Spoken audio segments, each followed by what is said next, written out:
अस्सलाम वालेकुम जी। मोहम्मद आमिर ने पाकिस्तान के चैंपियंस ट्रॉफी स्क्वाड के बारे में बताया है। उन्होंने अपना स्क्वाड बताया है 15 रुकनी, और इसके अलावा उन्होंने अपनी प्लेइंग 11 बताई है कि कौन सी प्लेइंग 11 मोहम्मद आमिर के मुताबिक पाकिस्तान की इस चैंपियंस ट्रॉफी में परमानेंट खेलेगी। तो बहुत इंटरेस्टिंग नेम है। इसमें दो नाम ऐसे हैं जो कि आपके लिए बहुत सरप्राइजिंग है, जो मोहम्मद आमिर ने रखे हैं, और हो सकता है कि इनको पाकिस्तान के स्क्वाड में चांस भी मिल जाए और मोहम्मद आमिर को शायद कोई खबर भी मिली हो। तो उन्होंने जो पहले स्क्वाड बताया है वो मैं आपके सामने रखूंगा, फिर आपको मैं उसमें से प्लेइंग 11 जो मोहम्मद आमिर ने बताई है वो मैं आपके सामने शेयर करूंगा। और इसके अलावा आपको एक अपडेट देता चलूं, ये अपडेट है साइम अयूब के हवाले से। तो साइम अयूब के फैंस के लिए ये खुशखबरी है कि साइम अयूब अगले हफ्ते पाकिस्तान वापसी कर रहे हैं, वापस आ रहे हैं। और डॉक्टर्स ने उन्होंने यानी कि जो लंदन में उनका मुआयना हुआ था उसके बाद डॉक्टर्स ने अपनी रिपोर्ट्स भिजवा दी हैं पाकिस्तान के जो क्रिकेट बोर्ड के पैनल हैं मेडिकल उनको, और उन्होंने ये चीज़ कंफर्म कर दी है कि साइम अयूब की इंजरी जो इंजरी हुई थी उसकी सर्जरी नहीं होगी।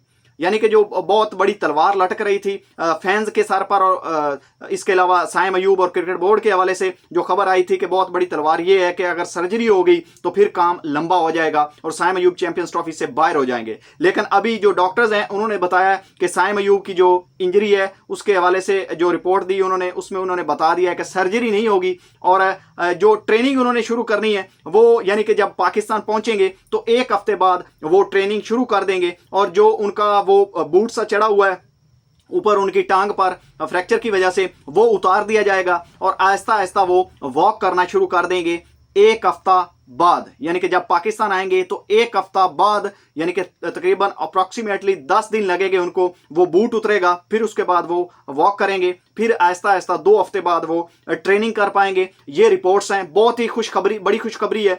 अब मैं आपके सामने रखता हूं जी पाकिस्तान के मायानाज फास्ट बॉलर मोहम्मद आमिर की तरफ से जो स्क्वाड बताया गया, उसमें जो पहला नाम उन्होंने शेयर किया है वो फ़खर जमान का है। और फ़खर जमान तो कहीं भी नहीं जा रहा है, फ़खर जमान पाकिस्तान के स्क्वाड का हिस्सा है मोहम्मद आमिर के मुताबिक। और इसके बाद जो अगला नाम है वो बहुत शॉकिंग होगा शायद आपके लिए, मेरे लिए ये शॉकिंग नहीं है क्योंकि मैं पिछली वीडियो में बता चुका हूं कि शान मसूद को मोहम्मद आमिर ने यानी कि ओपनिंग के लिए फ़खर जमान के साथ रखा है इस स्क्वाड में। इसके बाद बाबर आजम है। पहले मैं आपको स्क्वाड बताता हूं फिर प्लेइंग 11 बताऊंगा। फ़खर जमान, शान मसूद, इसके बाद बाबर आजम तो डेफिनेटली, इसके बाद मोहम्मद रिजवान वो भी डेफिनेटली क्योंकि कैप्टन है, विकेट कीपर भी हैं। इसके बाद कामरान गुलाम, इसके अलावा जी मिडिल ऑर्डर में उन्होंने कामरान गुलाम को लाजमी रखा है। इसके बाद जी इसके अलावा जो अगले बैट्समैन हैं मिडिल ऑर्डर के वो सलमान अली आगा, मोहम्मद आमिर ने उनको भी रखा है मिडिल ऑर्डर में। इसके बाद इरफान खान नियाजी, यानी कि इरफान खान नियाजी जो मोहम्मद आमिर का स्क्वाड है उसमें वो शामिल हैं, 15 रुकनी स्क्वाड जो उन्होंने बताया है। इसके अलावा शाहीन अफरीदी उनके स्क्वाड में शामिल हैं। इसके अलावा जी नसीम शाह उनके स्क्वाड में शामिल हैं। इसके अलावा जो अगले खिलाड़ी हैं वो है जी हारिस रऊफ, वो भी उनके स्क्वाड में शामिल हैं। इसके बाद अगले जो खिलाड़ी हैं वो अबरार अहमद हैं, वो भी उनके स्क्वाड में शामिल हैं। वसीम जूनियर वो भी मोहम्मद आमिर के स्क्वाड में शामिल हैं। इसके बाद इफ्तिखार अहमद भी मोहम्मद आमिर के स्क्वाड में शामिल हैं। इसके अलावा सुफियान मुकीम को भी उन्होंने अपने स्क्वाड में रखा है। और इसके बाद Mohammad Haris second wicket keeper के तौर पर उन्होंने दो नाम रखे हैं, जिसमें मोहम्मद हारिस और उस्मान खान है। यानी कि ये उनका तकरीबन 16 रुकनी कह लें। अगर विकेट कीपर आप 15वें नंबर पर 2 ऑप्शन रखें तो फिर 16 बनते हैं। तो ये 16 रुकनी जो स्क्वाड है ये है जी मोहम्मद आमिर की के मुताबिक। और अब जो मोस्ट इंटरेस्टिंग चीज़ है इस प्लेइंग 11 में जो मैं आपके सामने शेयर करने वाला हूँ, वो मोहम्मद आमिर ने अपनी प्लेइंग 11 बताई है कि ये प्लेइंग 11 पाकिस्तान की आपको नज़र आ सकती है इस चैंपियंस ट्रॉफी में।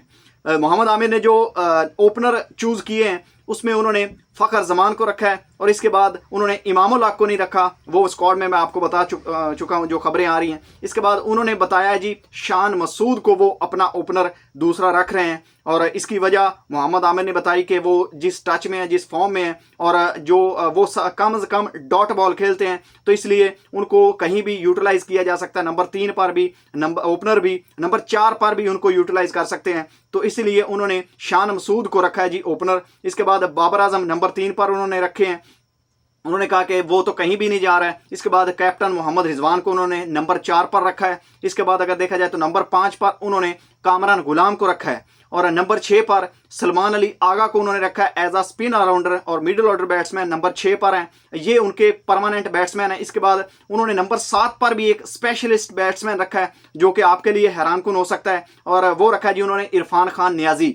मोहम्मद आमिर का कहना है कि जो इरफान खान नियाजी की हिटिंग एबिलिटी है वो पाकिस्तान की टीम में किसी और प्लेयर की नहीं है। अभी तक उनको उतना यूटिलाइज नहीं किया गया, उतने ज़्यादा चांसेस नहीं मिले। आने वाले वक्त में मोहम्मद आमिर का कहना है कि आपके जो ज़बरदस्त 360 हिटर बनेंगे वो इरफान खान नियाजी बनेंगे। उन्होंने कहा कि मैंने उनको PSL में भी देखा है और इसके अलावा भी मैंने उनकी बैटिंग देखी है, उनमें जितनी एबिलिटी है वो अभी तक शो नहीं कर सके और आने वाले वक्त में वो आपको शो करेंगे। और उन्होंने कहा कि मेरे जो पिंच हिटर या मैंने जो नंबर 7 का बैट्समैन रखा है प्रॉपर बैटिंग भी करता है वो इरफान खान नियाजी है।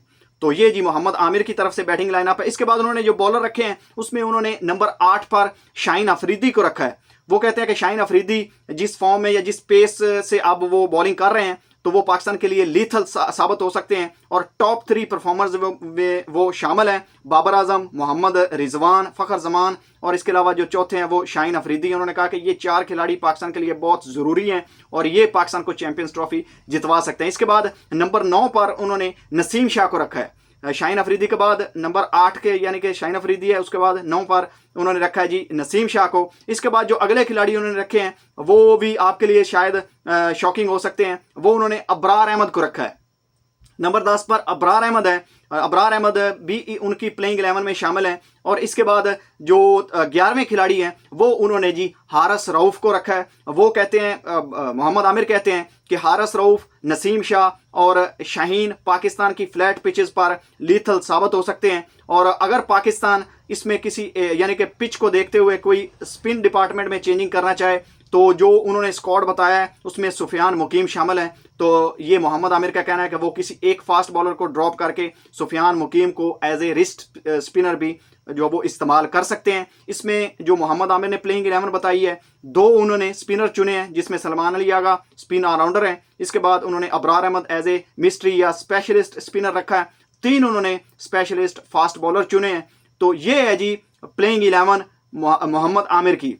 एक बार फिर आप सुन लीजिए। फ़खर जमान, शान मसूद, बाबर आजम, मोहम्मद रिजवान, कामरान गुलाम, सलमान अली आगा, इरफान नियाजी, शाहीन शाह अफरीदी, नसीम शाह, हारिस रऊफ और अबरार अहमद। ये जी 11 है मोहम्मद आमिर के। तो मेरे ख्याल में अगर मुझे कोई ओपनर, अगर साइम अयूब, ये भी मोहम्मद आमिर ने कहा कि अगर साइम अयूब इंजर्ड है तो फिर शान मसूद को चांस दूंगा मैं अपनी प्लेइंग 11 में। इमामुल हक के यानी मैं ऊपर उनको रखूंगा तो मैं भी इमामुल हक पे प्रेफरेंस दूंगा शान मसूद को जैसी उनकी फॉर्म चल रही है और जैसे वो कम डॉट बॉल खेलते हैं। इस लिहाज से मैं स्ट्राइक रेट के अगर हिसाब से देखूँ तो मैं शान मसूद को ओपनर रखूंगा। मेरी भी यही राय है। और इस प्लेइंग 11 में अगर मैं खुद अपनी तरफ से कुछ चेंज करना चाहूँ तो मैं जो 3 फास्ट बॉलर पाकिस्तान ने खिलाए हैं इनमें से किसी एक फास्ट बॉलर को ड्रॉप करके सुफियान मुकीम को पाकिस्तान की इस प्लेइंग 11 में परमानेंट खिलाऊंगा। तो ये जी मोहम्मद आमिर का स्क्वाड है चैंपियंस ट्रॉफी के लिए और उनकी प्लेइंग 11 है। इसके बारे में आपका क्या कहना है? आपने कमेंट सेक्शन में अपनी प्लेइंग 11 भी बतानी है और राय भी बतानी है कि क्या मोहम्मद आमिर ने ये जो स्क्वाड और प्लेइंग 11 बताई है क्या ये सही है और यही प्लेइंग 11 और स्क्वाड पाकिस्तान का जो है वो चैंपियंस ट्रॉफी में होगा या इसमें कुछ चेंजेस हो सकती हैं। तो मिलते हैं किसी और वीडियो में। अपना भी ख्याल रखिएगा और इस चैनल का भी। अल्लाह हाफिज़।